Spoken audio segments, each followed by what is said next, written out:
all these U.S. politicians, legislators, and lawmakers who continue to scream from the top of their lungs, let's stop the spread of Islam, let's ban Sharia law, and they continue to spread their hate, racism, and discrimination against Muslims, and continue to incite and entice non-Muslims to hate Islam and hate Muslims. Do you even know what Sharia law means? I mean, you want to ban something that you have no clue about. Not a single U.S. politician or lawmaker, not a single Islamophobe and hater has provided us with a single proper definition of Sharia law. So for all those ignorant, hateful, racist individuals out there who hate Islam for absolutely no reason, allow me to educate you slightly about what Sharia law means. Hopefully one day you'll understand. And so that I do not forget anything, I wrote a couple of things down, because explaining Sharia law requires a lifetime. Sharia law is to abide by the ethical, moral, and virtuous and conscientious teachings of Islam. It is to abide by these divine laws and regulations that God Almighty ordained so that every human being on the planet is treated equally with respect, dignity, honor, and humanity, and that the rights of every human being is respected despite their ethnicity, race, or skin color. Sharia law is about abolishing all forms of racism, discrimination, oppression, and injustice. Sharia law is about living in a society that is governed by carefully legislated divine laws where everyone is safe and protected, and where everyone can grow and prosper and given equal opportunities. It is about living in a big multicultural society under the umbrella of the human race, where all nations live in peace and harmony despite their diverse cultures and traditions. It is about building bridges across nations and peoples of the world, where we learn from one another, benefit one another, and elevate the status of life of one another. Sharia law is also about respecting the rights of our planet Earth by preserving it and its resources. It is about sharing, not exploiting. It's about building, not destroying.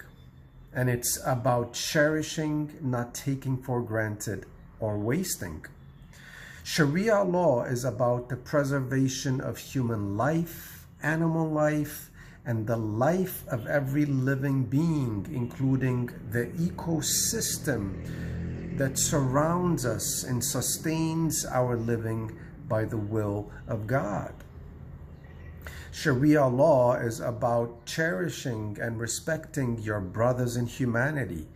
It all starts by learning how to love, care for, and be kind to your family members and next of kin, your neighbors, your co-workers, your colleagues, your friends, members of your community, your fellow citizens, and your fellow human beings from all around the world. Sharia law is about aiding fellow human beings in times of stress by feeding the poor, sheltering the homeless, protecting the weak and the helpless, defending the oppressed and discriminated against, until good prevails over evil. Sharia law is about being the best ethical and moral version of yourself as humanly possible. One who is trusted by the society because he or she is safe to be around, not one that the society is afraid of or avoid because of his or her immorality and unethical behaviors. Sharia law is about perfecting the acts of kindness, not only towards fellow human beings, but towards animals and other living beings as well. To offer shelter and to feed domestic, stray, or wild animals is an act of kindness that is rewarded by God. Therefore is Sharia law. To preserve the ecosystem by planting trees or by preserving them and not destroying them is an act of kindness that is rewarded by God. Therefore is Sharia law.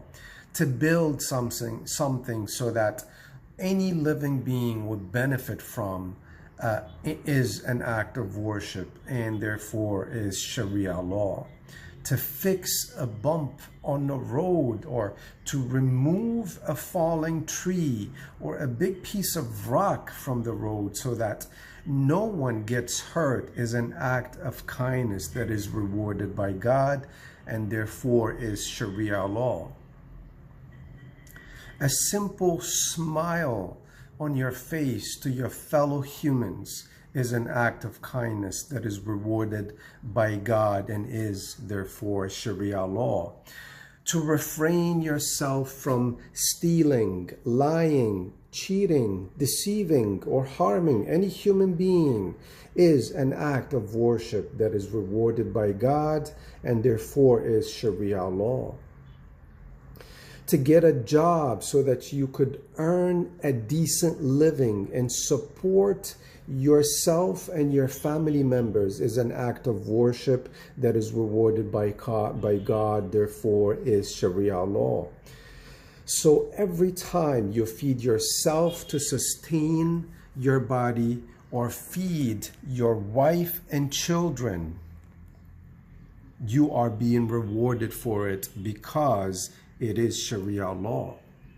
In fact, to get married so that you do not fall into the sin of adultery and fornication, and to give birth to children and raise them to be ethical members of the society is Sharia law, and you get rewarded for it.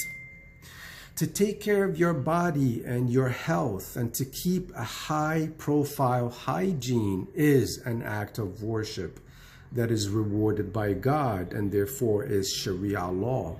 Heck, to brush your teeth and take a shower in the morning and put on some deodorant so that you would not harm your fellow humans with your bad smell is Sharia law.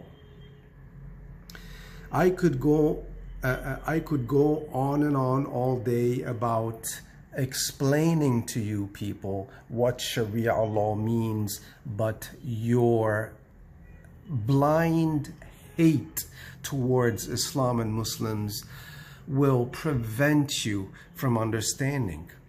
And you need to ask yourself, what is it about Islam that is so hated by these bias and Zionist-controlled politicians and lawmakers and Zionists in general and their supporters? Let me put it this way. Imagine what would happen to the pornography industry if Islam and the ethical and moral teachings of Islam prevails. Imagine what could happen to the alcohol industry. Imagine what could happen to the gambling industry. Imagine what could happen to the oppressive, exploitive banking industry that is based on usury and interest and is based on exploiting human beings. Imagine what could happen to the oppressive, tyrant governmental regimes that only aim to exploit its citizens and enslave them and keep them under constant stress and worry, to simply work 2 and 3 jobs just to stay afloat and pay the bills and pay their taxes that no one can afford to pay because they are so many and so ridiculous. They keep us buried alive under the ground. This is why they hate Islam so much. Do you know that taxation is not allowed in Islam? They're not allowed to tax you in Islam. All this nonsense about property tax, all this nonsense about work taxes, you get taxed thousands of times on a daily basis on everything you buy. In Islam, you're not allowed to enforce tax on people. The only thing that Muslims must pay is their zakat, their obligatory charity, which is 2.5% of what they own, and this is paid annually.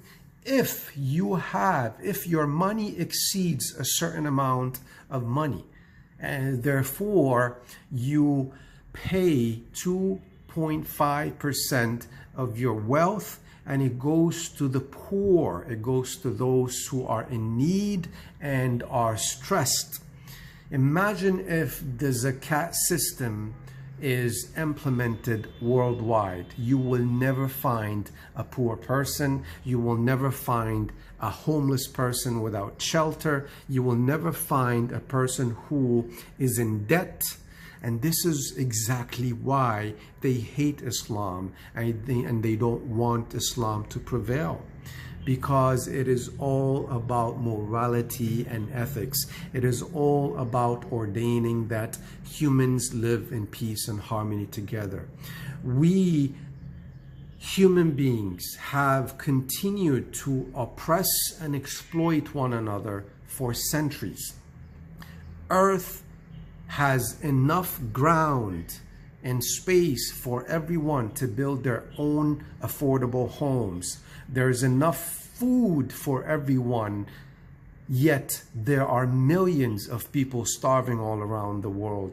There is enough clean water, yet there are millions who die or are deprived of clean water all around the world. There is enough money for everyone, yet they continue to claim that there isn't enough to feed the poor, there isn't enough to build homes for the homeless. And the funny thing is, they take our tax money and they spend billions and billions of dollars to build weapons of mass destruction and wage war against nations and slaughter our innocent human beings, men, women, and children. This is why they don't want Islam to prevail, because under Islam, everyone will live in peace and harmony. And by the way, all this nonsense that you hear about Islam, you know, Islam is an open invitation from God Almighty to humanity, to mankind. You want to believe? Go ahead. You don't want to believe? No one is forcing you. No one is forcing you to become a Muslim. God has ordained. It is forbidden for any Muslim to force any non-believer to embrace Islam. It is your choice. God has given you free will.